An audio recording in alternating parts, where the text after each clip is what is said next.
program makan bergizi gratis yang terus terjadi dan juga menjadi sorotan. Kita akan membahasnya bersama dengan sejumlah narasumber pemirsa yang terhubung melalui sambungan virtual. Ada Hariko Wibawa, tenaga ahli utama Badan Komunikasi Pemerintah Republik Indonesia.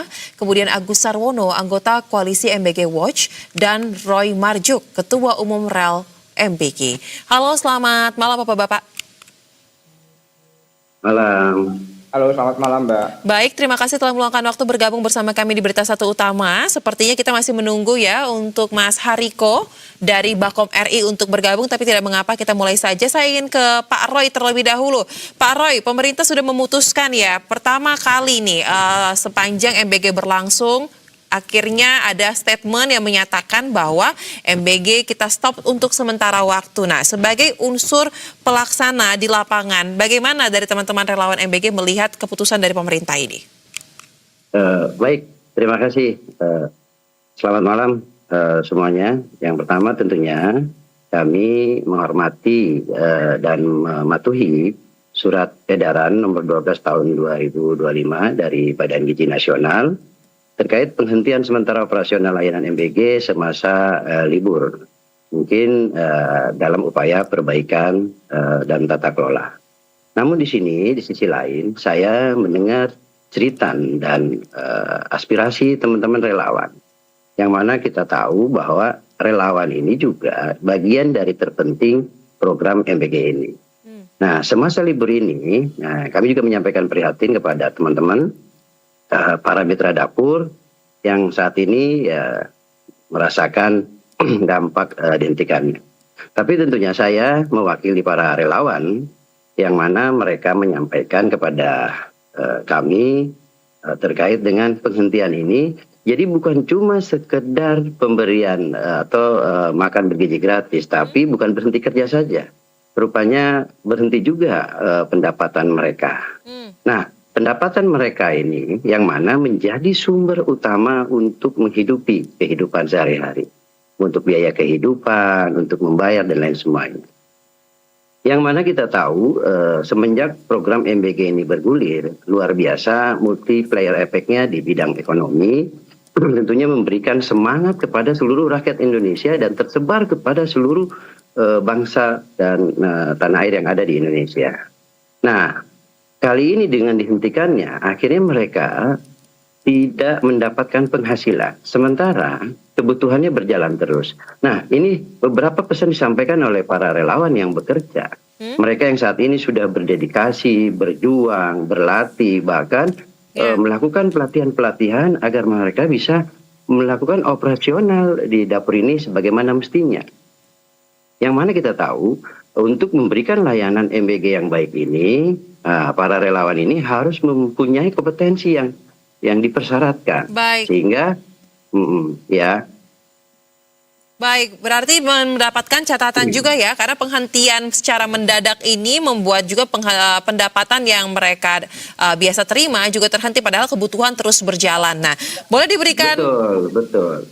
Baik, nah saat ini sudah bergabung nih Mas Hariko dari Bakom RI bersama dengan kita. Mas Hariko, ini ada catatan dari perwakilan relawan MBG. Mereka menghormati keputusan pemerintah untuk melakukan evaluasi, tetapi di satu sisi sepertinya karena keputusannya dilakukan juga secara mendadak, mereka menyampaikan bahwa mereka juga mengalami gangguan terkait dengan situasi ini. Boleh disampaikan atau dijelaskan mungkin Mas Hariko dalam kesempatan kali ini, dalam periode waktu kurang lebih ya 3 pekan di masa libur sekolah ini, sebenarnya targetnya apa saja evaluasi yang akan dilakukan sehingga mungkin jika memang harus mengalami ini terlebih dahulu penghentian, tetapi nantinya tidak perlu khawatir lagi nih teman-teman dari relawan MBG. Silakan. Ya, terima kasih Mbak Soza.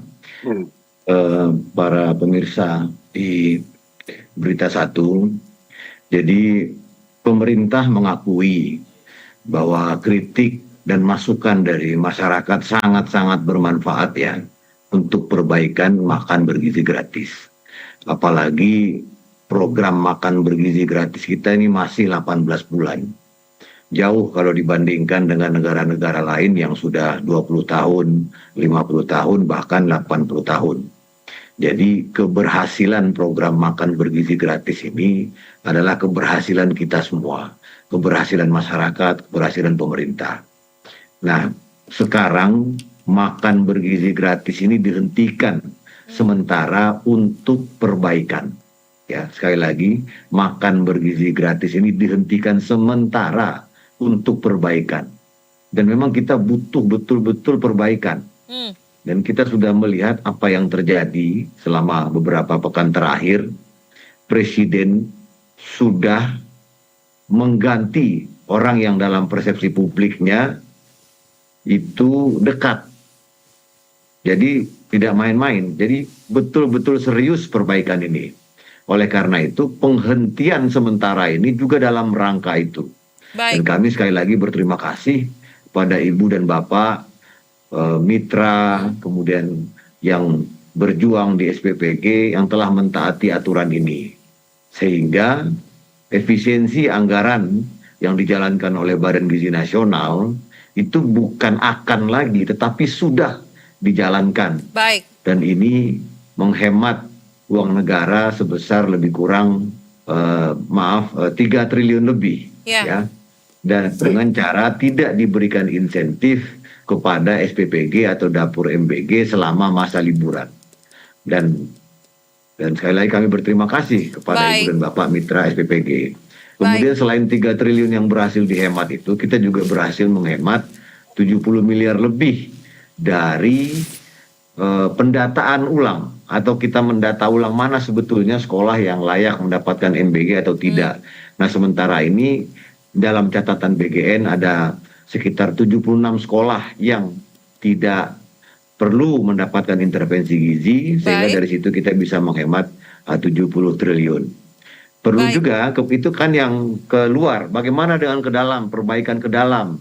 Untuk perbaikan ke dalam, BGN juga sudah menyampaikan untuk melarang pegawainya punya dapur. Ini juga untuk mencegah konflik kepentingan sehingga tidak ada lagi terjadi upaya-upaya dari di dalam, misalnya jual beli titik dan lain sebagainya. Jadi ini perbaikan, sama-sama kita berjuang, sama-sama kita berkorban, karena kita ini sudah sangat ketinggalan dibandingkan dengan negara maju yang sudah 50 tahun atau 70 tahun. Jadi program ini harus betul-betul bersih dari korupsi, kemudian dari upaya-upaya memperkaya diri. Begitu, Mbak Soza. Baik Pak Hariko. Nah, Pak Agus sudah di-mention ya, saat ini tengah dilakukan evaluasi secara sistem tata kelola dari program MBG, program pamungkasnya Presiden Prabowo. Nah, tadi kalau Pak Hariko kita simak ya mengatakan sekolah-sekolah didata lagi mana yang layak, mana yang tidak layak untuk mendapatkan MBG, kemudian juga pelarang pegawai untuk mempunyai dapur SPPG. Nah, pertanyaannya dari MBG Watch melihat dengan waktu yang kurang lebih 3 pekan ya Pak ya evaluasi dilakukan. Nah, poin-poin tadi itu apakah juga sudah mulai menyentuh ke titik akar permasalahan atau justru ada substansi yang paling penting untuk diselesaikan walaupun waktunya cukup singkat, hanya 3 pekan? Terima kasih Mbak. Tentu kami apresiasi ya bagi pengelola negara untuk menghentikan gitu ya sementara begitu. Dan ini sesuai dengan tuntutan kami untuk mengevaluasi total dari program makan bergizi gratis. Tapi yang perlu kami ingatkan adalah bahwa program ini sudah diingatkan sejak tahun lalu Mbak dan Bapak Ibu semua begitu ya. Kami dari Koalisi Masyarakat Sipil itu sejak tahun lalu sudah menyampaikan bahwa ada masalah besar dalam program makan bergizi gratis begitu ya. Mulai dari regulasinya yang tidak tersedia, yang perlu diingat adalah 10 bulan BGN bekerja tanpa regulasi begitu. Regulasi apa? Regulasi programnya.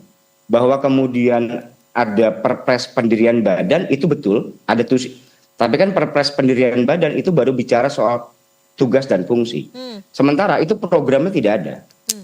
Perpres programnya tidak ada. Itu baru di akhir Oktober atau minggu tengah di bulan November. Artinya apa?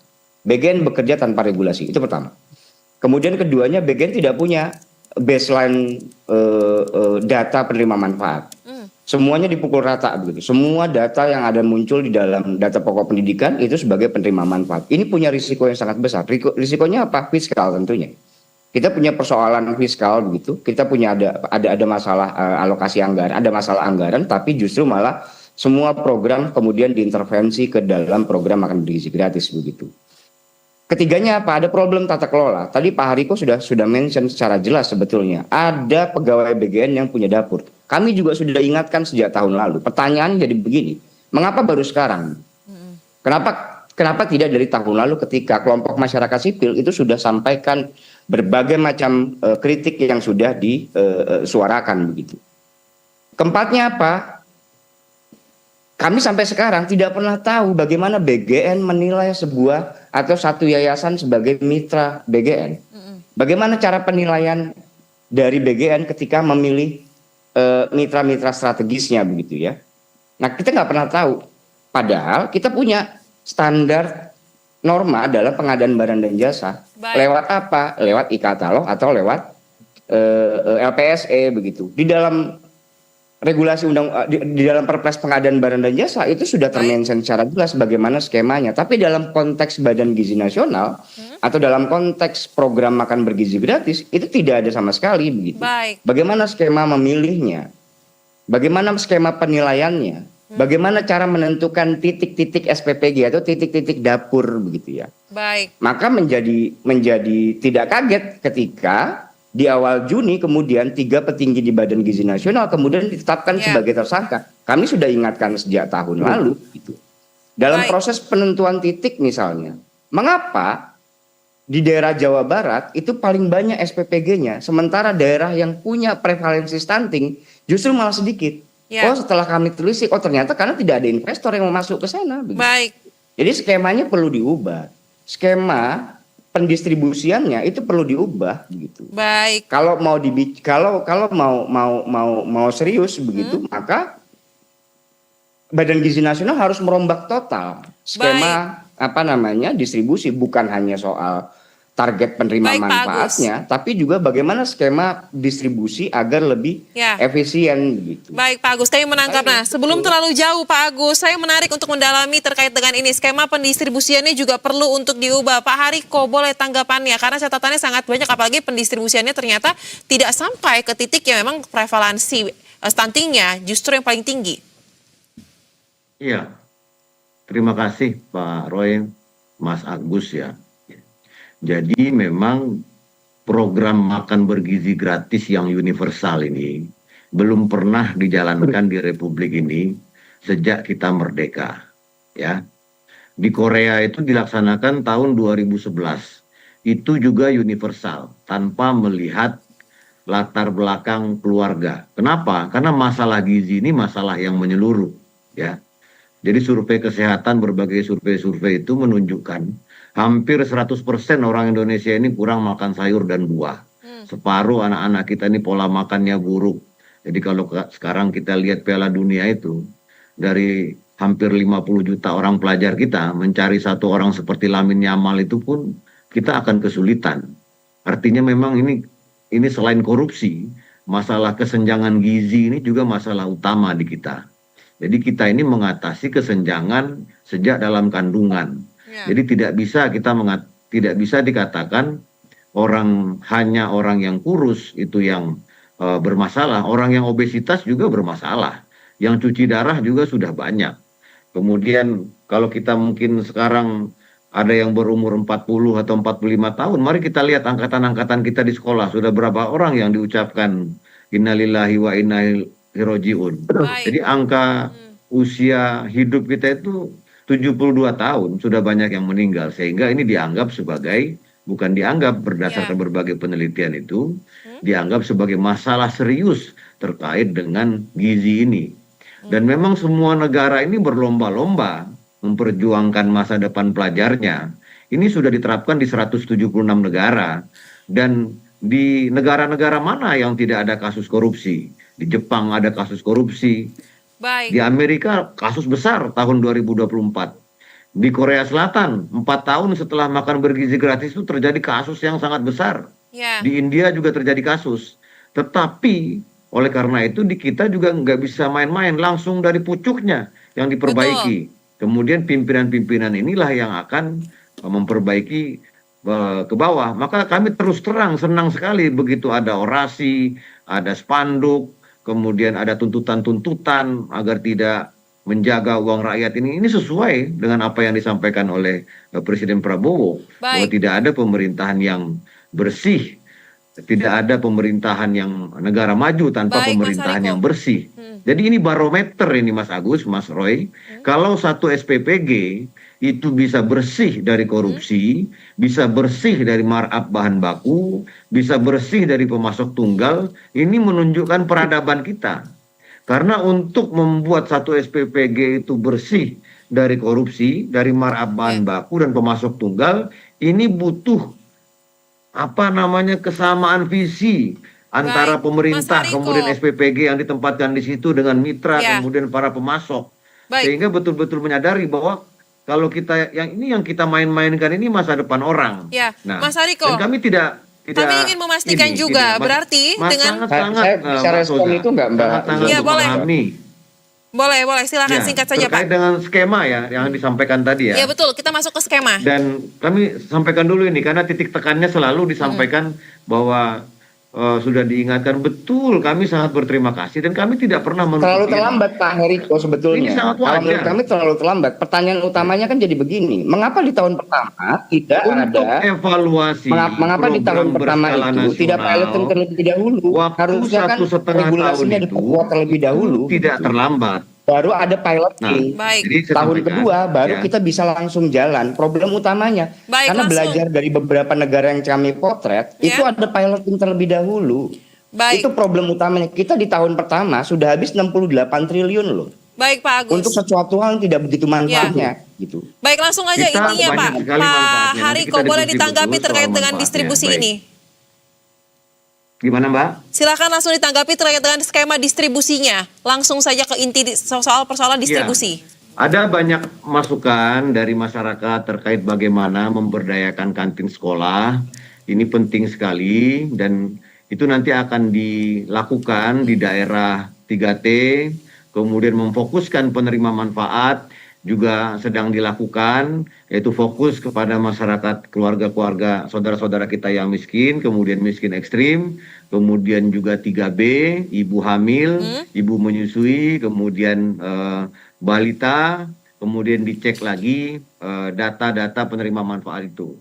Kemudian juga kita merujuk kepada DTSEN ya. Jadi DTSEN ini alhamdulillah di periodenya Pak Prabowo ini untuk pertama kalinya dalam sejarah kita punya data tunggal sosial ekonomi nasional.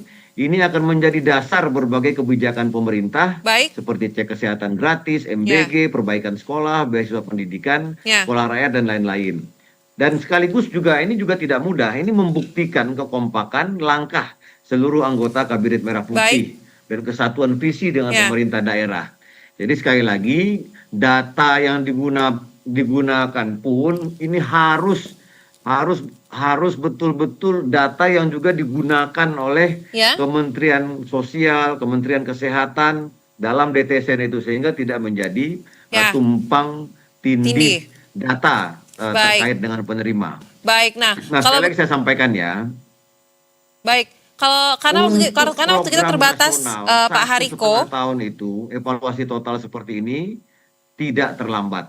Ya. Karena sekali lagi Justru kalau sangat kita terlambat, belajar Pak. dari Karena kita sudah lain, menghabiskan triliunan rupiah di tahun pertama, itu problem utamanya. Ditambah lagi, Nah, BGN makanya tidak saya pernah sampaikan. diaudit, itu problem utama sebetulnya dalam konteks tata kelola bernegara, itu problem utama. Baik. Selama 1,5 tahun ini banyak hal-hal yang sebetulnya yang sudah kita capai terkait dengan jumlah anak-anak yang lapar dari 56% itu sekarang sudah berkurang. Kemudian jumlah anak yang kenyang saat sekolah juga sudah berkurang. Baseline-nya tidak ada, Pak. Kemudian terkait dengan konsumsi dan Tidak ada baseline problemnya. Baik, yang Bapak-bapak. ditarget ini, yang disasar ini siapa? Baik. Kita tahu ya, ini sangat punya penting dan pelik untuk stunting dibahas atau lebih bagaimana? lanjut Itu memang. Tetapi dalam problemnya dialog ada. kali Tidak ada ini kita baseline. mencoba untuk bisa merangkum bagaimana suara dari berbagai pihak. Nah, sekarang saya ingin dari relawan dulu. Karena dalam tahap evaluasi, dari perspektif relawan, bagaimana nih Pak Roy, kira-kira apa yang menjadi catatan dari relawan mumpung dalam tahap evaluasi sehingga program MBG ini yang diharapkan bisa memberikan manfaat tidak hanya bagi anak-anak ya, tetapi juga bisa berjalan lebih stabil. Silakan Pak Roy. Baik, terima kasih. Tentunya kami melihat terkait dengan evaluasi yang lagi dilakukan oleh Badan Gizi Nasional ini cukup bagus ya agar semua pengelolaan tata kelola dan lain semuanya berjalan dengan baik. Tapi di sini saya menyikapi sebagai relawannya. Nah, saya mendengar suara hati teman-teman. Yang mana kita tahu bahwa segala sesuatu program itu, ya kadang kegagalan itu adalah dari sumber daya manusianya. Nah, program makan bergizi gratis ini bukan hanya untuk mempersiapkan infrastrukturnya dan tata kelola. Ya, sumber daya manusia itu bisa baik dari relawan ataupun dari teman-teman yang ada di Badan Gizi Nasional atau pihak pemerintah. Nah, di sini kami sebagai relawan pun menjadi sumber daya manusianya. Karena keberhasilan itu juga ada dari kami. Nah, kami melihat dengan evaluasi yang dilakukan penghentian sementara ini, kami hanya inginkan perhatian dari pemerintah kepada para relawannya. Mungkin diatur sedemikian rupa mekanisme penghentiannya, atau teman-teman relawan ini diberikan pembekalan ketika ada masa-masa libur. Nah, yang mana kita tahu kegagalan program itu kebanyakan dari manusianya. Nah, di awalnya program MBG ini yang kita sering lihat terjadi layanan yang kurang baik. Tadi di awal saya sampaikan bahwa relawan ini harus punya kompetensi atau keahlian terkait dengan penjamah makanan, yang mana mereka dididik terkait dengan bagaimana higienitas, personal hygiene, terus sanitasi, keamanan pangan dan lain semuanya. Nah, sementara diliburkan, nah ini ada keprihatinan yang kami soroti dari cerita teman-teman. Hari ini mereka mungkin untuk memenuhi kebutuhannya, mereka mencari sumber penghasilan lain. Misal mereka cari kerja, ngelamar tempat lain, atau kembali ke kebun. Dan setelah itu ada rasa ketidakyakinan. Wah, ini kapan kira-kira kalau tiba-tiba berhenti seperti ini, sementara kebutuhan, ya kan? Terus semangat ekonomi yang berputar di daerah, di wilayah-wilayah, mereka mungkin udah mulai ada yang ambil cicilan dan lain semuanya. Hari ini mereka terhenti, tidak ada pendapatan. Nah, kami hanya berharap sedikit lagi, pemerintah memberikan perhatian atau mengatur bagaimana ketika akan ada dihentikan. Cuman harapan kami, gunakanlah waktu yang libur ini dijadikan waktu untuk pembekalan, untuk pembinaan agar mereka senantiasa tertib dalam tata kelola dan juga punya wawasan kebangsaan. Ini semua untuk mendukung program yang baik ini. Dan ini juga kami relawan merasa efek yang luar biasa dari MBG ini itu memberikan lapangan pekerjaan seperti itu sementara. Baik, memang waktunya sangat terbatas ya, karena persoalan MBG ini harus dibahas dengan waktu yang lebih panjang dan juga lebih komprehensif. Kita akan lanjutkan Bapak-Bapak dalam kesempatan, tapi terima kasih untuk masukan dari Pak Roysi. Kita harap dicatat juga ya oleh pihak pemerintah, dan MBG Watch kami harapkan juga terus dapat memantau terkait dengan program ini. Terima kasih Bapak-Bapak, salam sehat, selamat kembali beraktivitas. Terima kasih.